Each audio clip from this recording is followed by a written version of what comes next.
Welcome, everybody. Today we're going to be talking about the 11th of the 20 by 2020 Apollo Chamber Player Commissions.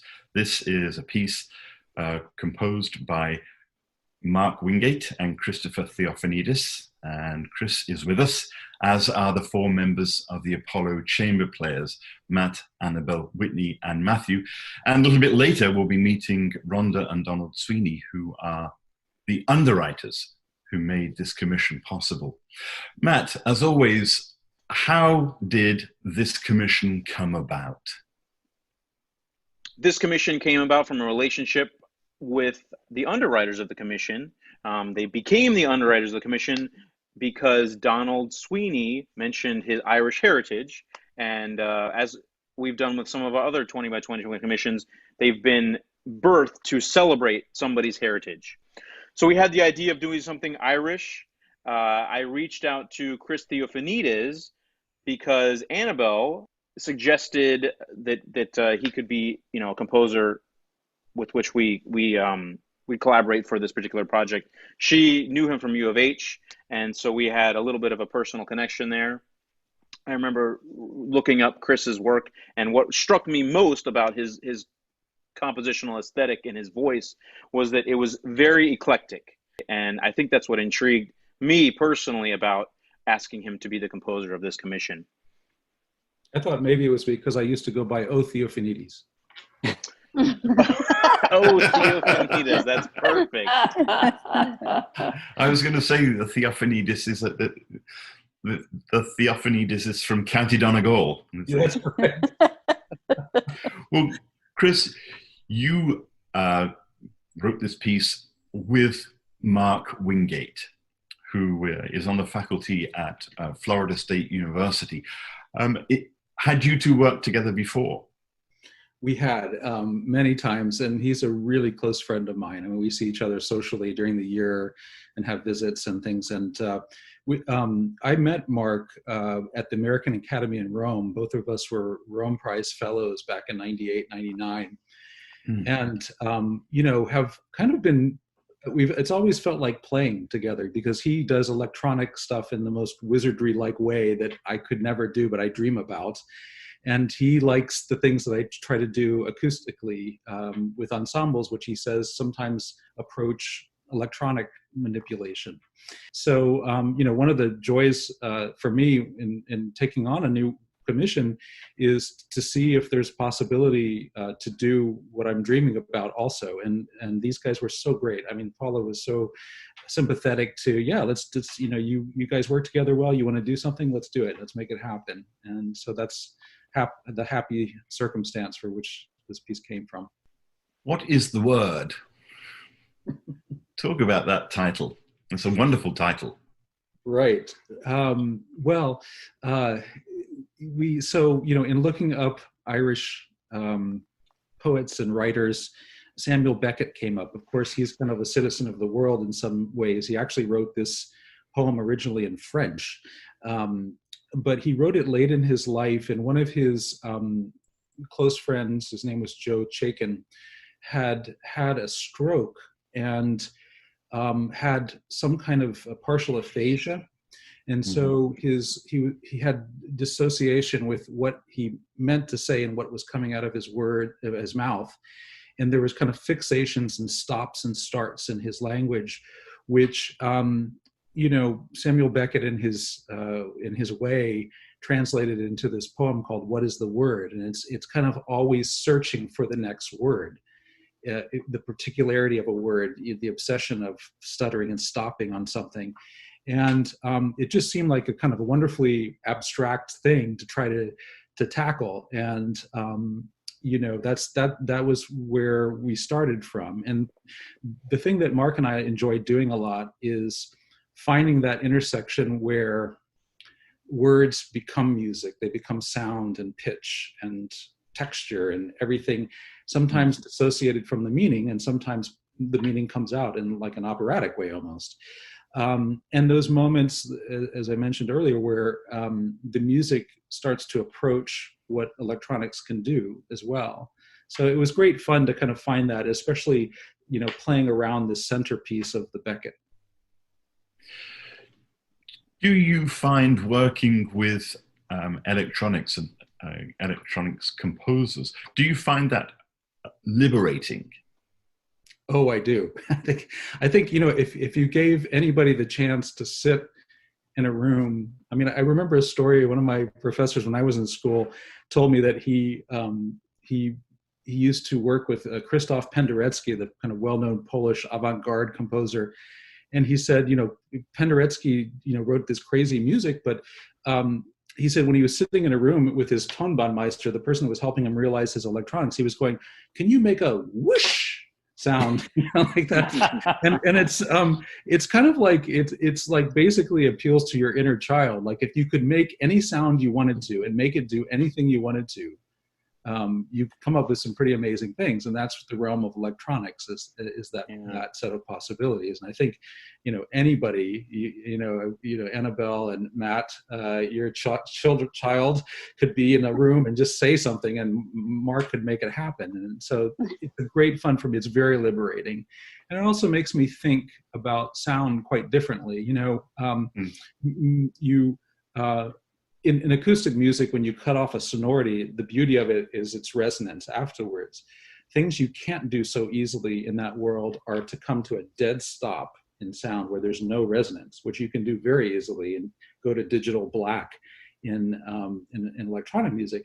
And so I like that place where we're trying to see if we can get the ensemble to do that, like to start from the string and make this dead stroke or something like that, and kind of mimic those things because it expands the vocabulary of what music can do.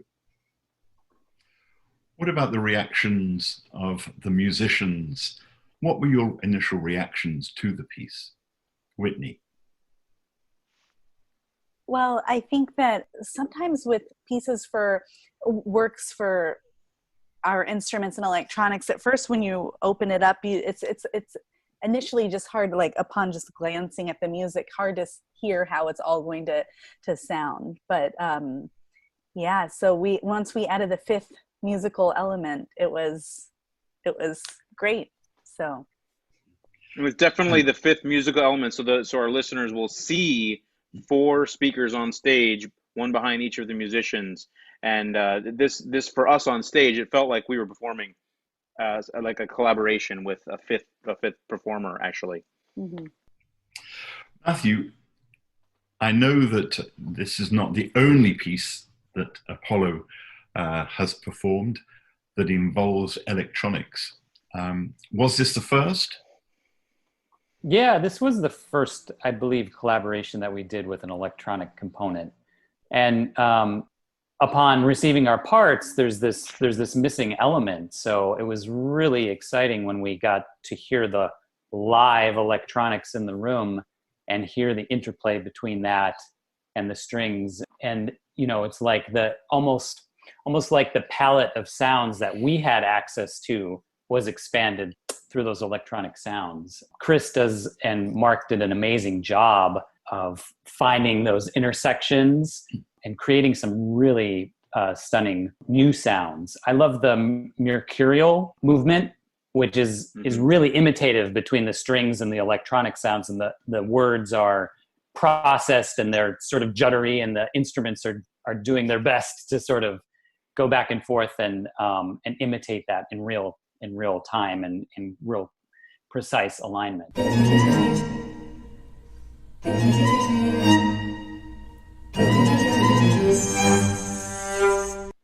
So in many respects, through this commission, Apollo is expanding its sort of capabilities. You're learning to do something new as an ensemble. That's right, Sinjin. I think it really wasn't until we came together with the electronics that we could really hear the piece as a whole.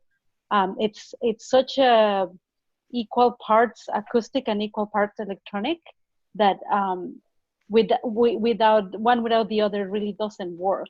So it really was kind of a challenge and a new thing at that point for us because we hadn't done anything like that. You know, we had to like figure out where all the cables were going to come and how to put on the click track and not having it distracting and still kind of be expressive within that time constraint.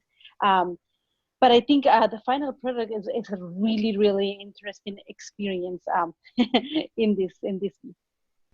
Working with Mark as an electronic composer, what impacts or what influence has that had upon your own composing, Chris? Well, I think one of the things is, you know, I grew up with a kind of linear way of thinking about composing, and I'm very melodically oriented, generally speaking, and form made sense to me in a certain kind of way. And I think Mark, as an electronics person who is really building off the, you know, what sound can do in a very primary way, not necessarily in terms of melodies or motives or things like that, or even harmonies, but just sonic objects, has given me a little bit more freedom, I think, in my other writing to kind of feel like I can take things which are not so concrete and stretch them a little bit and play with them, and that's been a great thing for me. I think that going back to What is the Word and Samuel Beckett, I get the sense that if he were alive today, Chris, he would love what you have done with his words. Thank you very much. Yeah, you know, it's people are constantly in dialogue with each other, and I think in the best sense is, you know, sense of what the mission is. Apollo chamber players have really made that possible, to be in dialogue with a lot of interesting things at the same time. You know, putting this kind of Irish frame on it, I think put us in a conversation with a lot of different things that we might not have all put in the same room together on our own accord. And so like that frame was incredibly helpful. And I, you know, I'm grateful for that opportunity. I know Mark would say the same thing. It was just a blast from beginning to end and took us in surprising places that were a pleasure. We're grateful to you too, Chris. You and Mark. Thanks. Well, the only thing left is to actually hear the piece. So let's listen to the 11th of the Apollo Chamber Players 20 by 2020 commissions. This is What is the Word, as composed by Chris Theofanidis and Mark Wingate, performed by the Apollo Chamber Players. Enjoy.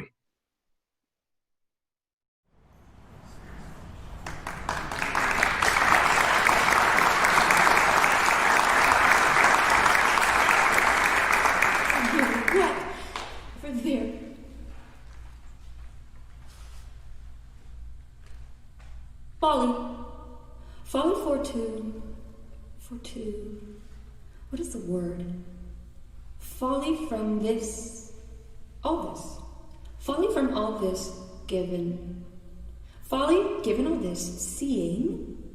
Folly seeing all this. What is the word? This here, all this here. Folly given all this seeing. Folly seeing all this here for two. What is the word? See, glimpse, seem to glimpse, need to seem to glimpse. Folly for to need to seem to glimpse what? What is the word? And where? Folly for to need to seem to glimpse what, where, what is the word?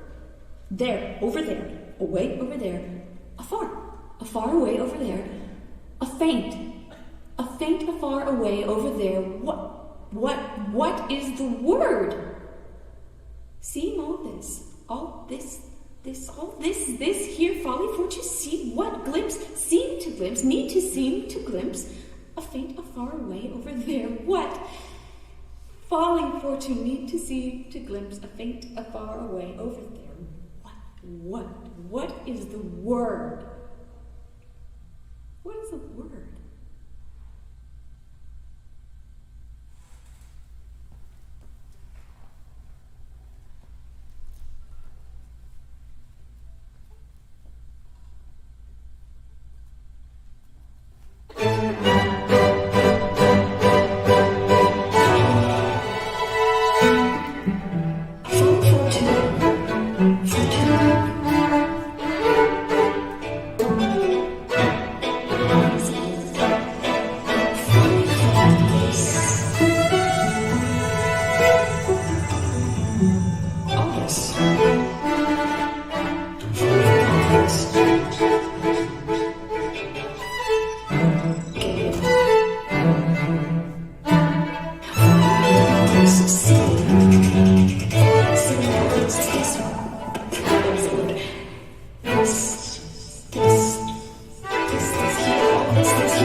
What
is the word? What is the word?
The Apollo Chamber Players performing What is the Word, the 11th of their 20 by 2020 commissions.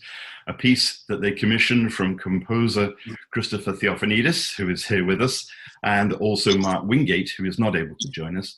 I think we would love to be able to talk to the people that make these commissions possible, not just the composers, not just the musicians, but also the people who underwrite the commissions, because they are a vital part of this process. And Matt, would you like to introduce our underwriters? I would. Rhonda and Donald Sweeney are here with us. We have been friends for the past 5 or 6 years. They invited us to perform as part of an AIDS charity concert at the beautiful Via de Mattel here in Houston, Texas in 2015, I believe. And the little kernel of this commission idea came, I think, immediately after that concert. We were hugging back when we could hug, and kind of exchanging pleasantries. And I think Donald mentioned offhand, are you thinking of doing anything with an Irish element or Irish folk music? And he can verify if that's true or not. But that got the wheels turning a little bit. And as you can imagine, when we started this project, we had only $2,000 of seed money to begin this, and we needed to figure out a way to get some granting and also some individual gifts to underwrite the commissions as the project went on. So yes, we are just so happy for this relationship with the Sweeneys and happy that they supported this particular project. What is it that makes you, Rhonda and Donald, what is it that makes you want to underwrite the creation of a new piece of music? Well, I think for me, just actually getting to know the musicians and being involved with something so intimate as chamber music was very exciting. You feel like you can have a significant impact that will last forever. And I think that was what motivated us. We were involved, as Matt said, with this Catholic Charities endeavor. And I asked Alan Austin who was a great music group that we could work with. And Alan suggested Apollo Chamber Players. And at that time, we had never heard of them. And so we went to see a concert just to get an idea of who they were. And it was it's appropriate that the background here is as Japanese print, because it was the Japanese-inspired piece that you all did. East and West Transcended. I think that was the name of the concert. But it had something about denim in the... Flash of Indigo. Flash of Indigo. Flash of Indigo. And it was a marvelous piece, and we love Japan as well. So it really gave me the excitement and the idea of what folk music integrated with classical music could be. And so when Donald mentioned, of course, to Matt that he was Irish, I think Matt got the idea. Great. we could move in that direction, and we would be the likely suspects. I'm a real Irishman. Real Irish. So anyway, it was the opportunity to get involved with an intimate piece on a scale that was reasonable for us to financially support, and to get to know 4 great musicians. And that's been really an exciting 5-year journey for us. And the other component was, of course, Chris Theofanidis' Houston roots too, and your involvement with the Moore School and U of H. And I think we knew Chris through his work with Houston Grand Opera. That's right.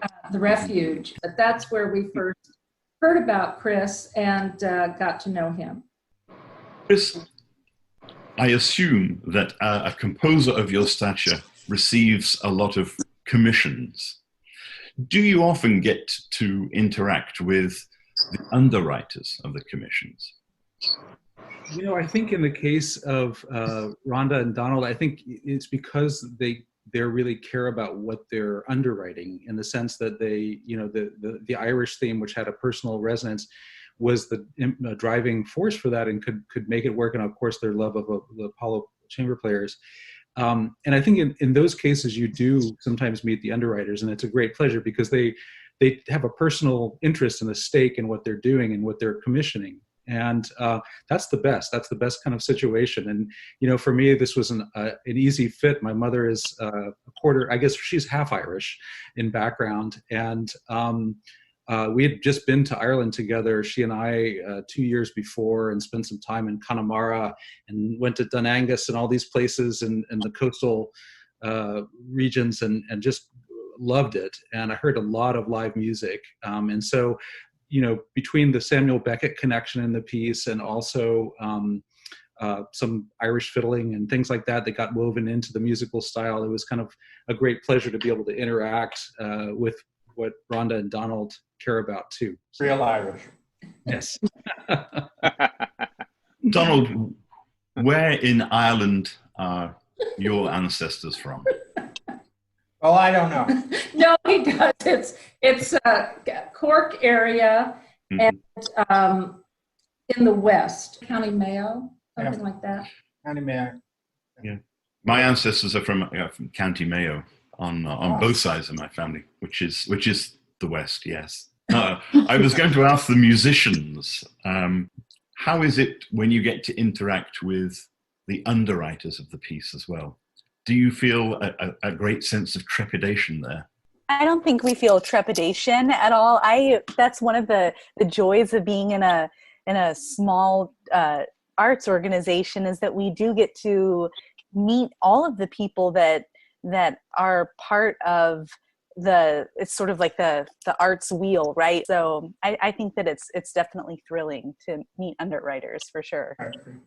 One of the things that is quite apparent with the Apollo Chamber Players is that your work is built on relationships. You get the sense that what you are creating, as well as these 20 new commissions, you're also creating these new communities as well. I think that's right, St. John, because, well, I don't think it used to be the case that you would meet the people underwriting a commission in the past, right? Because it would be Prince or somebody like that. And nowadays, you just the music belongs to the people, and what we do belongs to the community. So really, it has been such a pleasure to just be yourself, meet the people, and you just never know who's gonna be so enthusiastic about what you do that they'll just say, I think I want to be part of this, and I want to commission a piece, and I want to get on board with what you guys do. And so it's been a really different experience from every other performance experience that I've had in my career, for example.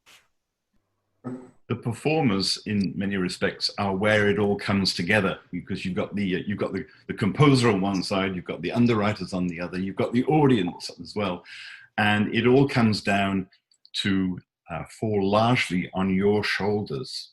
Do you feel that responsibility sometime, Matthew?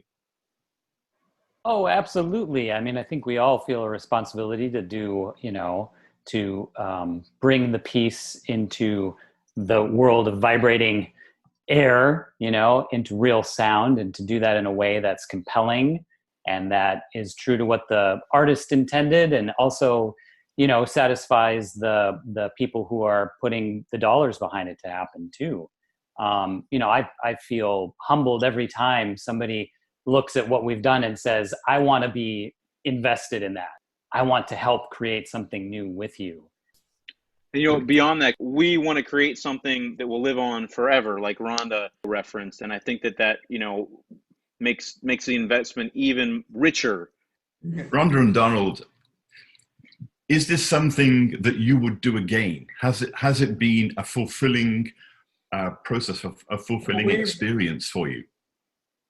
I think I think getting to know a group, being able to interact and make music together, as Annabelle said, making art through the ages has always involved patrons of some sort at some level, and you couldn't charge enough for tickets to produce the kind of work that Apollo Chamber Players has been producing. And I think what's exciting about working with them is that they do engage groups in the community. Houston is so diverse. We have so much opportunity to blend different ethnic, cultural, music, and bring it to the Houston community. Not just those communities, but the wider community. So we're excited to do more, and we'll do more. Well, we're very grateful. Thank you. Yes. And it's great to see everybody here talking, to realize that music is very much about community. Mm-hmm. It's about bringing people together in a shared experience, whether you be a composer, a musician, an underwriter. It brings us all together, and it keeps us happy, keeps us sane. And I hope that you all will remain safe and well during this pandemic. Stay safe. Thank you very much for giving us your time. Thank you. Thank you, Rhonda and Donald. Thank you, Rhonda and Donald. Thank you.